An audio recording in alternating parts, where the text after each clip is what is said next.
चलिए दोस्तों, इस क्लास में हम लोग देखेंगे कि जो मेंटेन बिल वाइज डिटेल है उसमें जो अर्जेस्ट प्रेफरेंस आता है उस ऑप्शन का यूज हम लोग कैसे करेंगे। ठीक है, उसके लिए मैं आपको लेके चलता हूँ अकाउंटिंग वाउचर में और उसके बाद मैं यहाँ पे रिसीव में जाता हूँ। ठीक है, रिसीव में जाने के बाद सपोज देखिए ये सुरेश डेप्टर को पिछले वीडियो में हम लोगों ने देखा था। सुरेश डेप्टर को हम लोगों ने सामान सप्लाई किया था। ठीक है, तो उसके अगेंस्ट में हम इससे पैसा लेना चाहते हैं, तो पहले इसको सेलेक्ट करेंगे।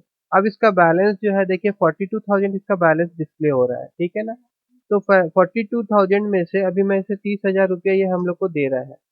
और ये जो 30,000 दोस्तों ये दे रहा है हम लोग को, तो ये अगेंस्ट जो सेकंड वाला जो हम लोग इसको परचेस है सेल किए थे उसके अगेंस्ट में ये दे रहा है। तो इसको हम लोग कैसे लिखेंगे, इंटर मारेंगे जैसे, तो देखिए यहाँ पे अर्जेस्ट डिफरेंस आएगा। ठीक है, यहाँ पे भी आपका एडवांस दिखा रहा है, अर्जेस्ट दिखा रहा है, न्यू दिखा रहा है। फिलहाल मैं अर्जेस्ट डिफरेंस लूंगा। ठीक है, क्यों ले रहा हूँ वो मैं बता रहा हूँ आपको। देखिए अर्जेस्ट डिफरेंस ले रहा हूँ कि ये जो बिल है, ये जो पेमेंट कर रहा है, ये कौन सा बिल का अगेंस्ट में कर रहा है।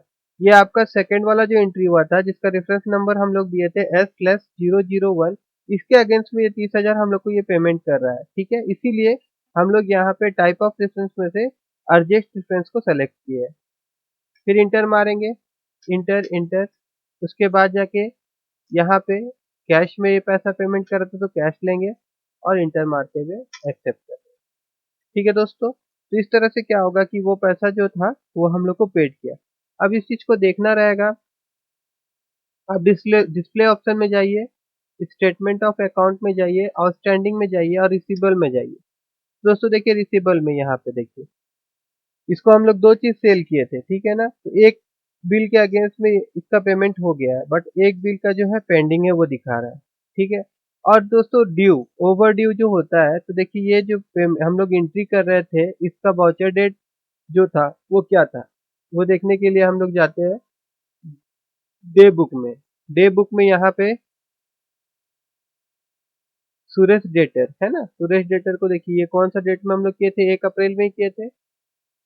चलिए फिर से स्टेटमेंट ऑफ अकाउंट में जाते हैं, आउटस्टैंडिंग में जाते हैं और रिसीवेबल में जाते हैं। तो अब इसको कितना क्रेडिट पीरियड दिया गया था, इसको क्रेडिट पीरियड दिया गया था 25 दिन का। अगर 25 दिन से जितना भी दिन ज्यादा हो जाता है तो वो कहाँ दिखाएगा, हम लोग को ओवर ड्यू में दिखाएगा। उसके लिए देखने के लिए आप Alt F2 दबाइए और इसका डेट 1/5/2016 कर दीजिए। अब यहाँ पे देखिए 5 दिन जो है इसका बढ़ मतलब ज्यादा हो चुका है। इसको पेमेंट 25 दिन में करना था, 25 दिन में नहीं किया तो कितना हो गया है, over due by day 5 days. ठीक है, तो इस तरह से भी हम लोग देख सकते हैं कि कौन बंदा हम लोग को पैसा दे चुका है, कौन बंदा पैसा नहीं दिया है, और नहीं उसका क्रेडिट जो क्रेडिट पीरियड थे उससे कितना दिन ज्यादा हो चुका है, वो सारा जानकारी जो है वो हम लोग यहाँ से देख सकते हैं।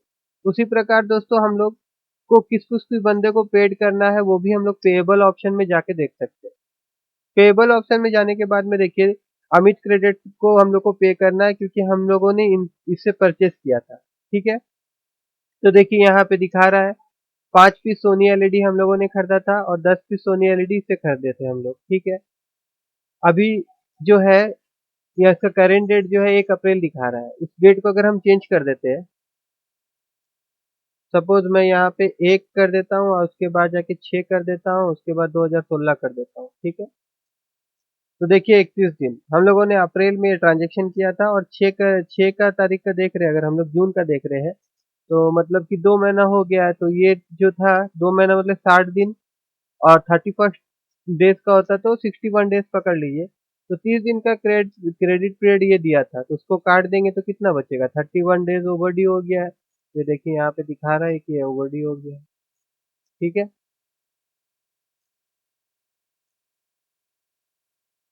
और अगर पार्टी को पेमेंट करना चाहते हैं तो फिर उसी प्रकार आप यहाँ से कर सकते हैं।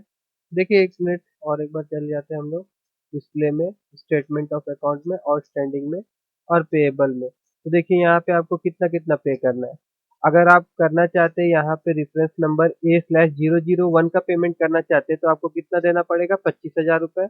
और A/002 में करना चाहते हैं तो 50,000। तो इस बार हम लोगों को 30,000 हम लोगों ने रिसीव किया था, तो चलिए 25,000 वाला पेमेंट जो है ये हम लोग कर देते हैं। तो कैसे करेंगे, हम लोग अकाउंटिंग वाउचर में जाएंगे और उसके बाद यहाँ पे हम लोग पेमेंट वाउचर में जाएंगे। फिर अमित क्रेडिटर को सेलेक्ट करेंगे। तो हम लोग कितना पेमेंट करने वाले इसको, 25,000 रुपये पेमेंट करने वाले हैं।